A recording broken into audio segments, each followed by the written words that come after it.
Hey, welcome back to the How to Podcast series. It's Dave again with you. We're back to our podcast owner's manual mini-series. Remember that? Yeah. So we had a few episodes already that we've talked about. And you know your owner's manual, it's that thing in the glove compartment of your car. You open it up and there's the instructions on how to change the radio station. Or somebody listen to the radio still? Not when you have podcasts. Anyways, in that owner's manual gives you all the details, like where to find the spare tire, which is always fun, and all that great information's all there for you in that book, in that glove compartment. That's kind of in the way of, the straws and the packages of salt and sugar and napkins. Yep, lots of napkins. Dig it out. That's your owner's manual. And I wanted to create an owner's manual for your podcast in bite-sized segments so that we could come back and update these as life changes. Because, one thing that's constant in life is change, and we want to keep these up to date for you as well. So we've looked back at some of our previous episodes of our podcast owner's manual. We talked about nailing down our topic. We talked about naming your podcast. We've talked about the format of your podcast. And we talked about audio versus video podcasting, or both. And today we're going to talk about creating a space to record your podcast. Some tips and things to put into place as you're setting up your space, where you're going to do your recording. And I really wanted to share this with you and give you some practical tips, things to consider as you set up your space to record episode number 1 here on the How to Podcast series. You ready? Let's get that owner's manual out and take a look and see what it says about where we should record our podcast right here on the How to Podcast series. So having a place to record your podcast is very important, and you need to put some thought into this. Now, I lucked out. My children are all adults and have moved out of the house. I work night shift, and my wife works days, so that's kind of sad. But during the daytime, with the exception of 2 dogs and a doorbell, I have really a quiet house. And so I am set up, if you can imagine this, I'm set up in my basement. And I'm below, I can look up and out of my window and see the neighbor next to me.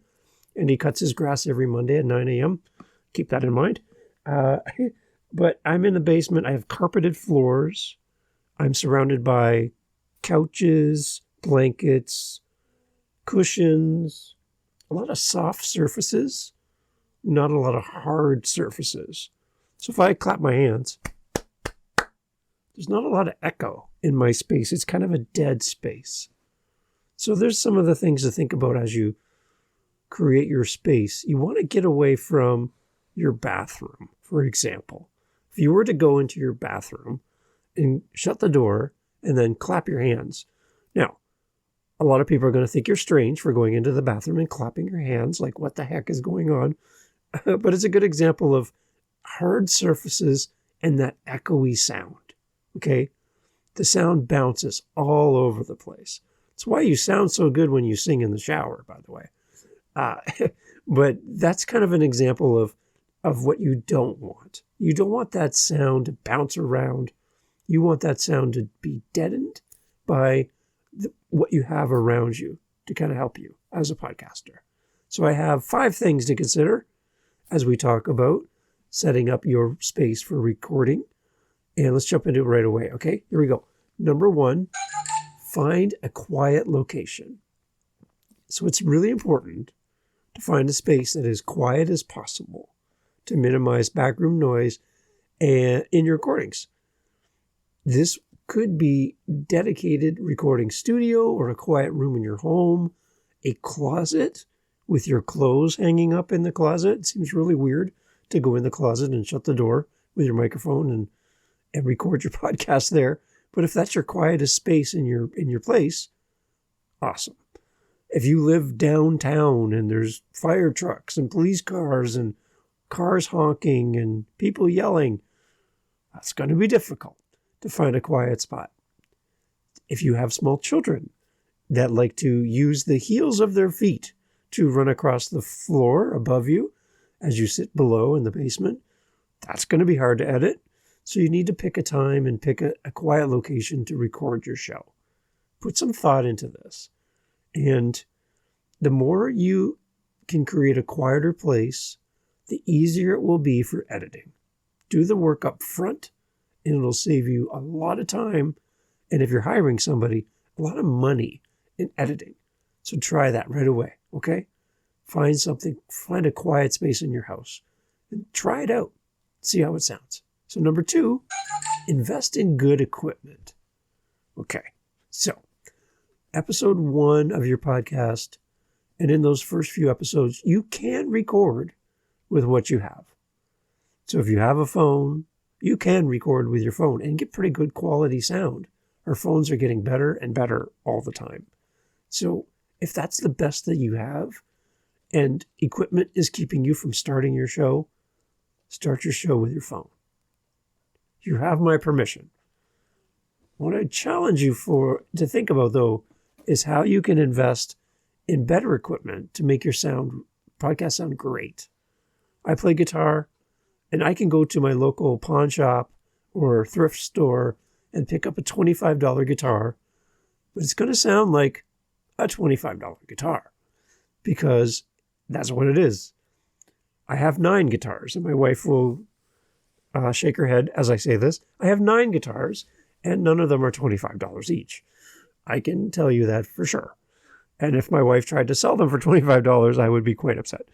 But the quality that I buy when I look at an instrument translates into the sounds that I'm looking for, and the quality, the durability, and helps me as a performer.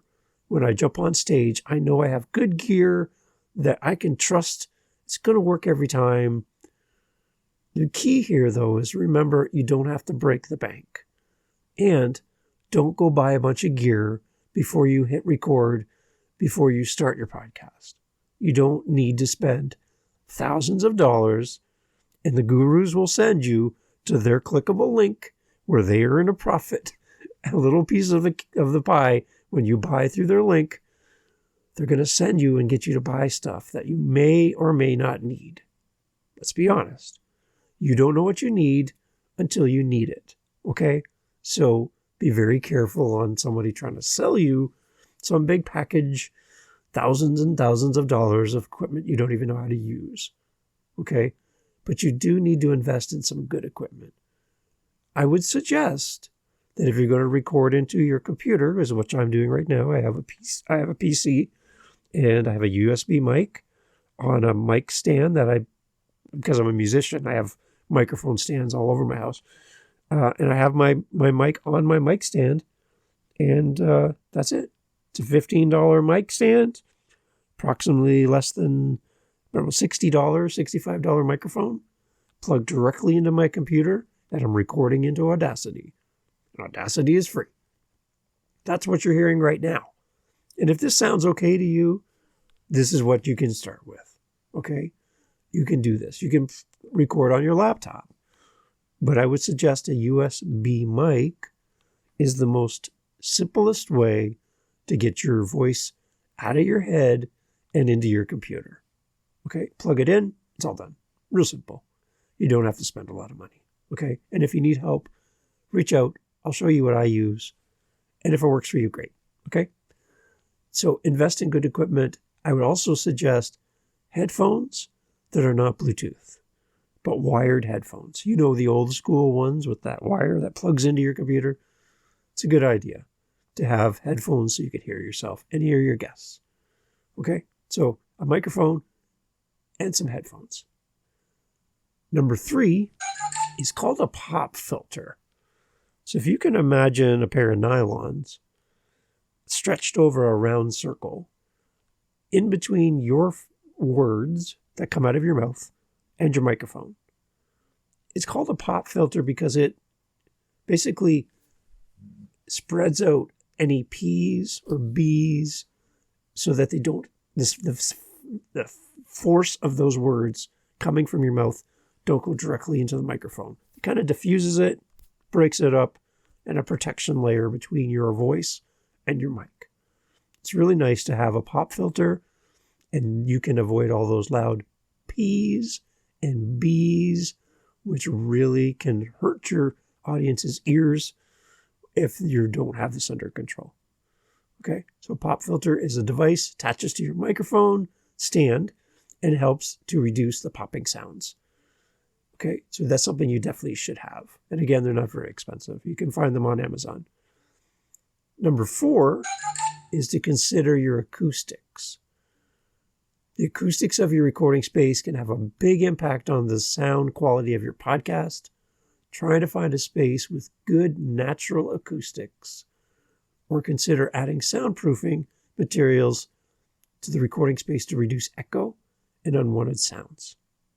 Okay, it goes hand in hand with a quiet location, some good acoustics as well. Number 5, lastly, set up a comfortable workspace. You're going to be sitting behind the mic or standing behind the mic for some time as you record a 30, 45-minute episode. You're going to be here using this space. So find a comfortable chair, find a standing desk if that's what you prefer. Set it up so you're comfortable. Choose a space where you and your co-host, if you do this in person, or guests, will be comfortable sitting or standing for extended periods of time. And make sure you have comfortable chairs and a side table and all the things you need with you when you record your podcast. So overall, it's important to create a space that is quiet, well-equipped, and comfortable to help you produce the best possible podcast. If you need any tips, any suggestions on how to set up your space, howtopodcast.ca is our website. You can reach me there anytime. I would love to jump on a Zoom call with you, answer some questions, work with you if you need some help. And let's work on this together. I would really love to be able to do that with you and spend some time helping you get to where you want to get your first episode recorded. And again, if you need any help with tech, I would love to help you with that as well. Let's make it easy, not difficult, to start your podcast. The one thing I would say to everyone starting your show is don't let technology and don't let finances keep you from sharing your message. Somebody needs to hear your voice today, and your podcast can change the world. So let's do this, and let's not let any excuses or any roadblocks stop you or hinder you from sharing your podcast with the world. Let's get out there and podcast and do this one podcast at a time and help as many people as possible. Thanks for listening to the How to Podcast series and for checking out this episode. And we'll talk soon on the next one.